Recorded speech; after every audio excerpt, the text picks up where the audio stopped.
আমি আমার বাবাকে ফেরত চাই, আমি আমার ভাইয়ের প্রশ্নের উত্তর দিতে চাই, সবাইকে জানাতে চাই আমার বাবার সাথে কি হয়েছে, আমার বাবা জীবিত নাকি মৃত সেটা অন্তত আমি জানতে চাই। যারা মারা যায় তাদের কবর জিয়ারত করা যায়, কিন্তু আমরা এমনই হতভাগা যে আমরা জানি না আমাদের বাবা জীবিত নাকি মৃত।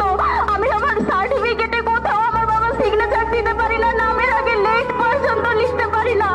আমার নতুন সরকারের কাছে একটাই দাবি, আমার বাবাকে ফিরিয়ে দিন, আমার বাবার সাথে কি হয়েছে আমি সেটা জানতে চাই।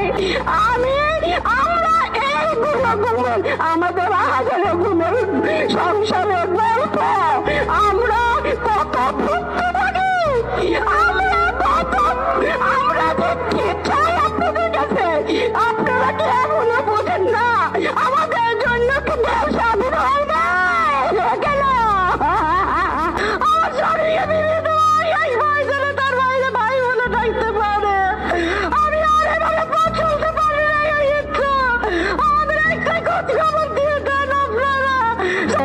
আমি প্রতিটা মুহূর্ত, আমরা প্রতি পরিবারের প্রতিটা মুহূর্ত সেই অপেক্ষায় থাকি যে কবে একটা ফোন আসবে যে সোহেলকে ওখানে দিয়ে গেছে, আপনারা সোহেলকে নিয়ে যান। আমি চাই সোহেল এখন আমাদের মাঝে ফিরে আসুক, সব স্বাধীনতা সবাই যেরকম স্বাধীনতা উপভোগ করে, আমি চাই আমার স্বামীকে ফিরে নিয়ে আমার সন্তান যেন সেই স্বাধীনতা উপভোগ করতে পারে, তার বাবাকে বাবা ডাক বলে।